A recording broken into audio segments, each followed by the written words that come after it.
A very powerful radio telescope is being installed by the Raman Research Institute at Bangalore.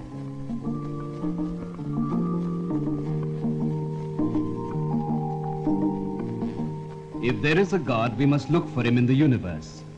If he is not there, he is not worth looking for, said the founder of the institute, Chandrasekhar Venkat Raman.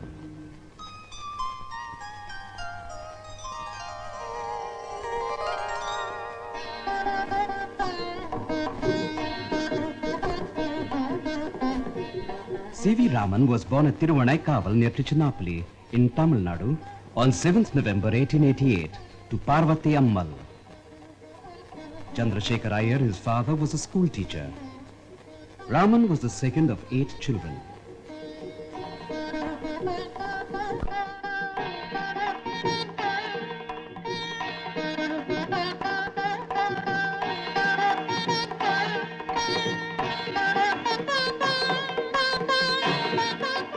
This is the horoscope of Raman.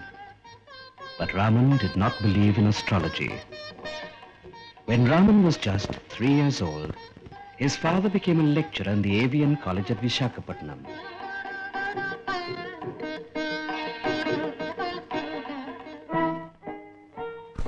This is where they lived.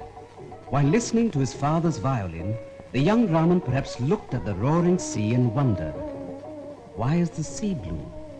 Why is the sky blue? The seeds of his future discovery were probably sown during these days of sea and sky watching.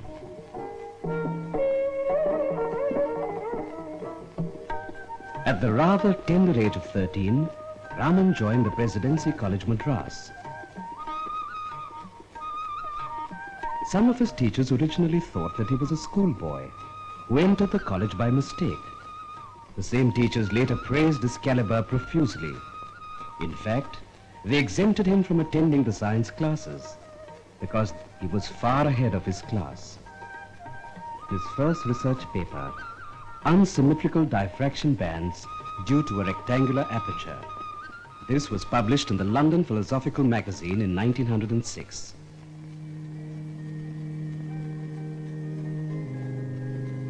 Lord Rayleigh, a pioneer on the subject on light, was highly impressed by Raman's research paper and wrote him this letter of appreciation. Raman stood first in the MA degree examinations from Madras University in 1906. The same year, he passed the Finance Service examination, topping the list. He married 13-year-old Lokasundari.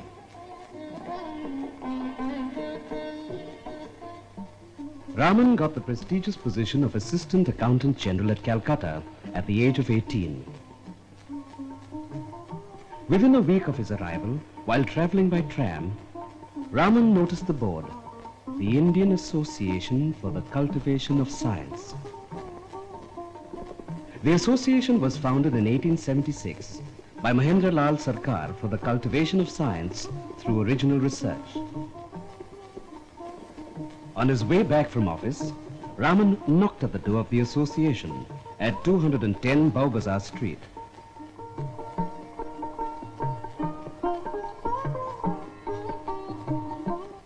Ashutosh Dey opened the door. Amritlal Sarkar, the secretary of the association, gave Raman the freedom to use the place for his scientific research. Raman worked at the association in the mornings before going to his office, and again in the evenings. On Sundays and holidays, he worked the whole day. Within a few years, he published a number of research papers on physics.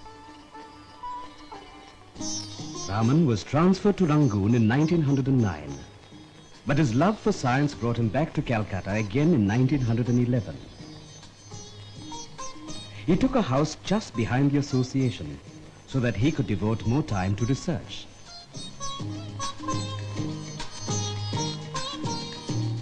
Though a finance officer, C.V. Raman had already become quite famous for his scientific research work. Sir Ashutosh Mukherjee, who had an uncanny eye for talent, offered Raman the Taraknath Palit Professorship at the Calcutta University. One of the requirements for appointment to the Palit chair was a foreign qualification. This Raman did not have. So, Sir Ashutosh changed the provision of the endowment in his favor.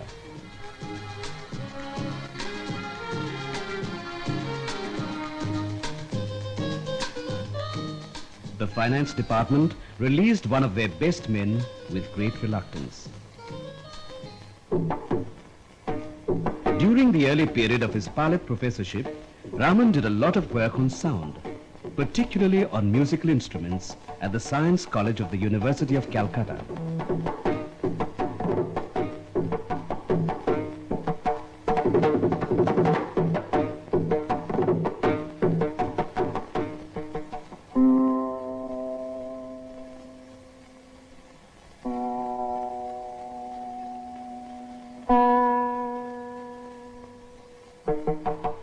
He had written papers on harmonics of Indian musical instruments and acoustical knowledge of ancient Hindus.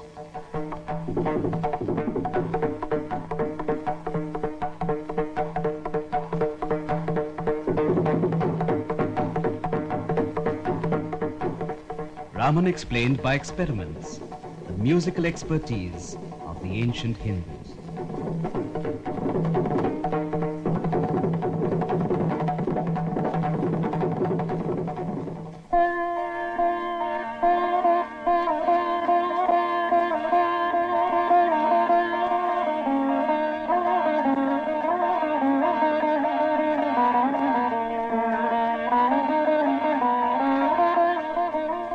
Raman showed that the bridge of the Veena is so cleverly constructed that it produces innumerable harmonics, making it sound closest to the human voice.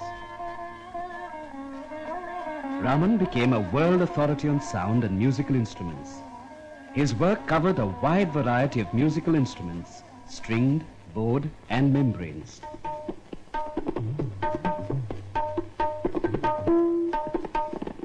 Due to Raman's untiring work, the Indian Association for the Cultivation of Science became a very important center of scientific learning. Apart from being an exceptional scientist himself, he also produced a galaxy of brilliant scientists: Ramanatham, Bhagavantam, Venkateshwaran, Krishnan, Ganeshan, and others, all of whom greatly contributed to science in India.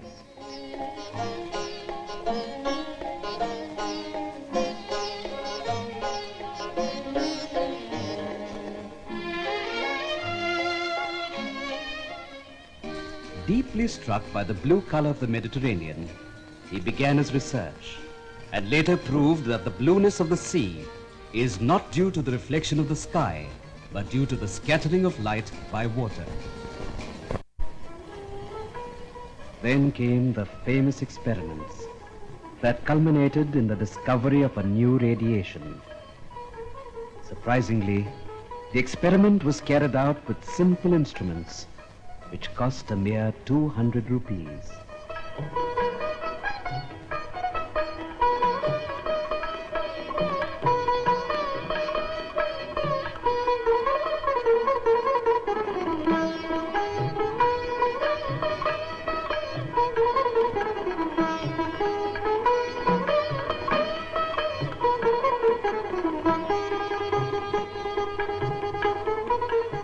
On 29th February 1928, the announcement of the discovery was made. The whole world took note of this exciting discovery when Raman published it in the prestigious journal Nature. What is this new radiation? When light collides with molecules of matter, it mostly loses energy, but sometimes gains energy from the molecules and comes out with a higher energy. This is the new radiation, or the Raman Effect. The thick lines are the incident radiation. The thin lines are the Raman lines, his discovery.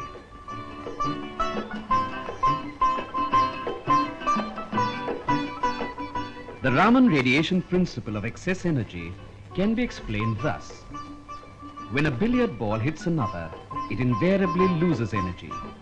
But occasionally, when it hits a moving ball, it may get additional energy. For this discovery, Raman was awarded the most coveted Nobel Prize for Physics on December 11, 1930.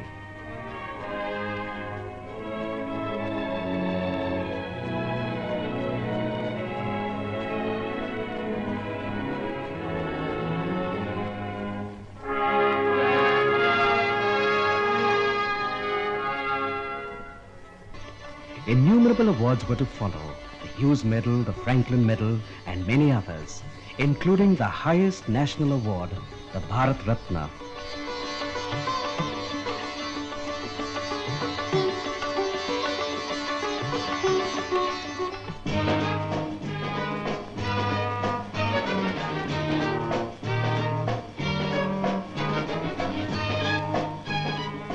The Raman Effect opened up a new method to understand the structure of complex organic molecules. The discovery and developments of a lot of synthetic fibers, medicines, paints, and a host of other materials have been accelerated by the Raman Effect. And all his work was initiated and carried out in India.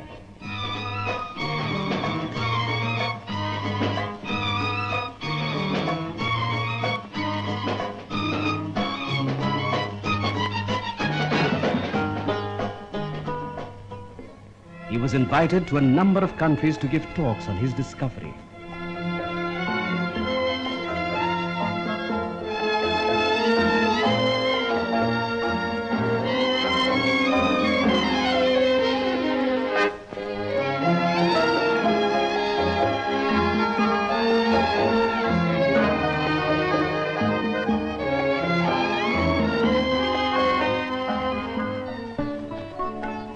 Within a decade of its discovery, more than 1,000 research papers were published on the Raman Effect throughout the world, many of them by his own students.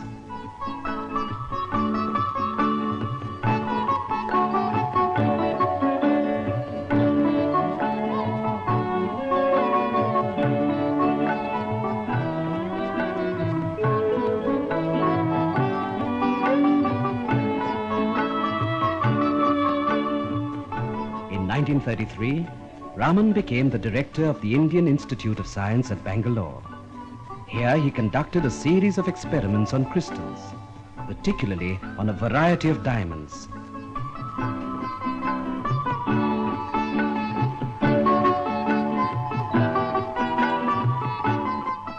Due to misunderstandings with the management, Raman resigned his directorship of the Indian Institute of Science.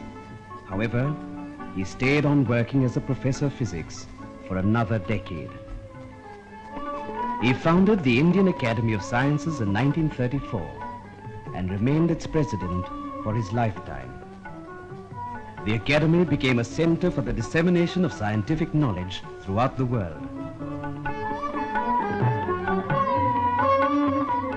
Annual meetings of the Academy were held at various university towns. A lucid writer, Raman was also a popular speaker. He started his own institute, the Raman Research Institute, located on a piece of land donated by the Maharaja of Mysore. Here he worked for the rest of his life without any interference. There was always a constant flux of visitors to the Raman Institute: scientists, laymen, and admirers.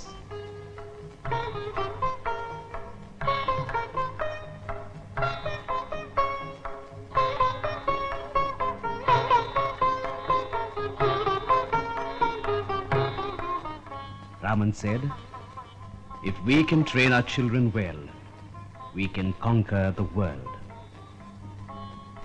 Here is a man who had an intense love for nature, backed by an unquenchable thirst for questioning.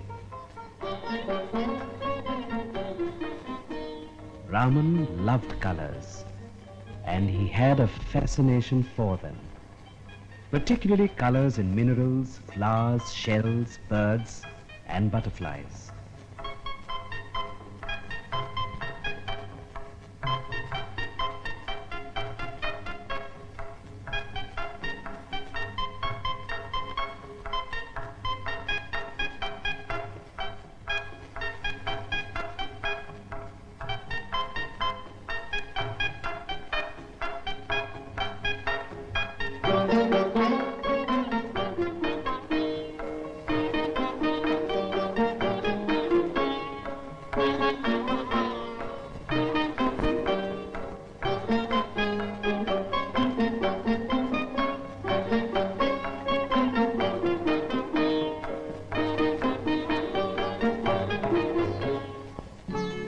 had a fantastic collection of diamonds and precious stones.